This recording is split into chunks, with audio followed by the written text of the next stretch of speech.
Hi there, I'm Jules from thestonesoup.com and today I've got another fresh 6-ingredient dinner recipe for you.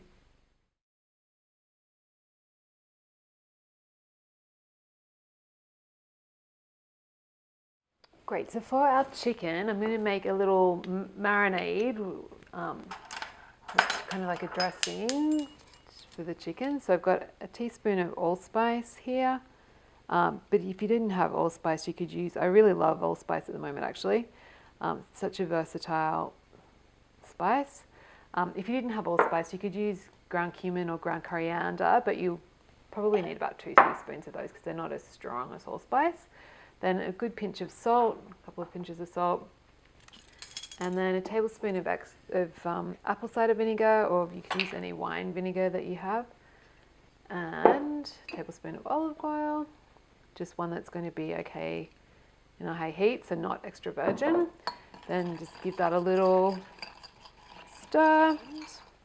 Then I've got 4 chicken thigh fillets, so I'm just going to cut them in half so they're a bit easier to handle and they'll cook a bit quicker. I'm going to leave the fat on because we're going to be roasting at a high temperature, but if you wanted to trim you could. We'll just give that a little stir. If you've got time, you could let that marinate for 20 minutes, an hour, a couple of hours in the fridge if you wanted to, but you don't have to. I'm going to cook it straight away, but we just want to make sure we toss to coat and so that every surface is nice and covered. Great, and then I'm going to use asparagus as my vegetable, but you could use anything. Zucchini is good, sliced up cabbage would work really well. Whatever you've got is good, or green beans even. So I've just got 2 bunches of asparagus that I've just, each one with asparagus, you just kind of snap off the bottoms because that will be the woody bit and that'll be the tender bit. So I've made 2 piles of asparagus, and then I'm going to just pop the chicken in the middle because I did an experiment and it actually cooks much quicker if it's sitting on the tray rather than sitting on the asparagus. So we'll use that little trick. And then I'm going to roast it in a really hot oven, so 250C, which is 480F. And these little thigh fillets will only take about 15 minutes. And if you've got any marinade left, just drizzle it over everything. So for our almond ginger sauce, I've got 100 grams of almond meal or almond flour, and just putting in a pinch of salt, and then I put in 75 grams of water, so that would be 3.5 ounces of almond meal and about 2.5 of water. Then I'll just put in a tablespoon of apple cider vinegar, but you can use any wine vinegar, and I'm just going to give that a blitz with my stick blender.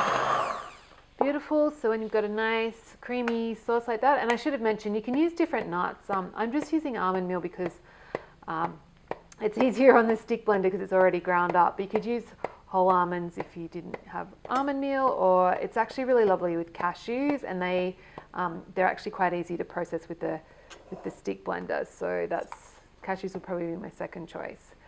And then I've just got some ginger that I've just chopped. I'm going to go pretty hard on the ginger, so 2 kind of heaped tablespoons. So it's up to you.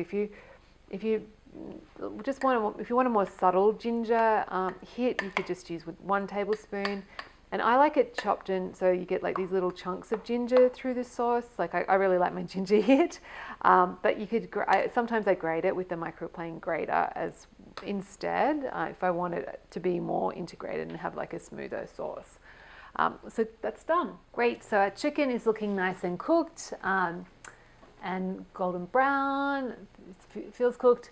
If you're not sure, just cut into it and make sure that there's no pink visible. Great, so I'm just going to serve the chicken and asparagus with the almond ginger sauce and some coriander leaves on top, or you could use mint, parsley, basil, whatever you've got.